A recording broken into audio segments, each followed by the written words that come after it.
O azulejo faz parte do DNA de Portugal, é como uma identidade do país. E o nosso passeio hoje é pelo Museu Nacional do Azulejo em Lisboa, uma preciosidade para quem se interessa pela história da azulejaria em Portugal.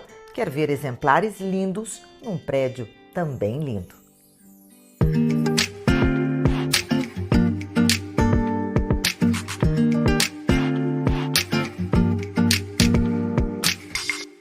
O museu está instalado dentro do convento da Madre de Deus, fundado em 1509. O claustro maior foi construído por volta de 1550.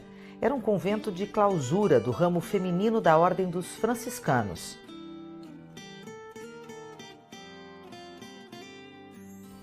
Para onde a gente olha aqui, a gente vê talha dourada, azulejo.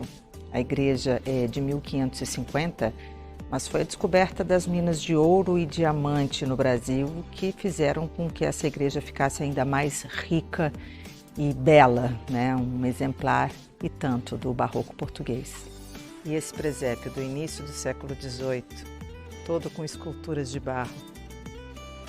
Esse espaço chamado de coro alto ou capela do tesouro, e não é difícil da gente imaginar por que chama assim, era onde as freiras se reuniam para assistir às missas.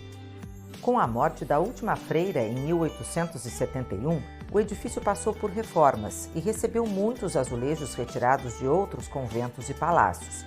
O prédio abriu ao público como museu em 1971. A palavra azulejo vem do árabe e significa pequena pedra polida.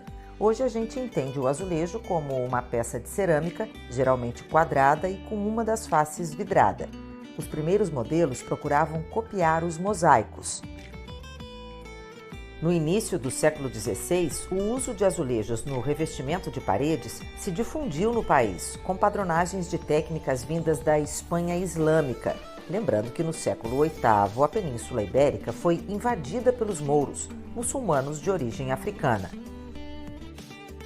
Com o passar dos anos, os motivos islâmicos foram substituídos pelos europeus e os ladrilhadores portugueses começaram a criar composições de grande efeito visual, em perfeita harmonia com as arquiteturas. Esse painel é considerado uma das obras-primas da azulejaria portuguesa. O rigor do desenho, que parece uma pintura, e pela variedade de cores também. Foi executado em 1580 para a igreja de Santo André, que desabou no terremoto de 1755.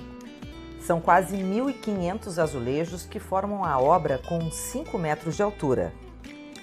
Essa técnica da faiança ou majólica permitiu ampliar a variedade de tons, de cores. Até então eram usadas as cores verde, amarelo, azul e roxo. E com essa nova técnica foi possível misturar essas cores, né? Criar vários tons. E aqui os azulejos foram cortados em losangos para poder acompanhar a inclinação da escada. Nessa época, os azulejos eram fabricados nas cores azul, verde e amarelo, mas também havia muitas pinturas feitas em azul sobre o fundo branco, influência da porcelana da China, que os portugueses foram os primeiros a trazer para a Europa. Muitos painéis eram encomendados da Holanda pela qualidade nos desenhos. Para enfrentar a concorrência, pintores portugueses qualificados foram para as oficinas e passaram a assinar seus trabalhos. O período entre 1690 e 1730 foi chamado de o Ciclo dos Mestres, momento de afirmação da estética barroca e da pintura azul sobre o branco. Em Lisboa também começaram a se produzir os chamados frontais de altar, inspirados nos tecidos asiáticos, como as chitas e os estampados indianos. Esses desenhos tinham um sentido simbólico associado à ressurreição e por isso decoravam os altares católicos. O museu guarda exemplares de azulejos que não puderam ser mantidos nos lugares para onde foram criados, e isso permite que o público possa apreciar essas peças. Depois do terremoto de 1755 em Lisboa, procurava-se proteção divina, então era comum ver nas fachadas imagens de santos e da Virgem. O estilo rococó dá nova forma aos azulejos entre 1750 e 1780 e eles voltam a ser coloridos. Na reconstrução de Lisboa, projetada pelo Marquês de Pombal, os azulejos passaram a ser feitos em série, numa espécie de produção industrial, fácil de executar e de aplicar. No último andar é possível apreciar a que talvez seja a peça mais valiosa do museu, o painel Vista Panorâmica de Lisboa, com quase 23 metros de comprimento. Essa é a vista mais completa de Lisboa, anterior ao terremoto de 1755.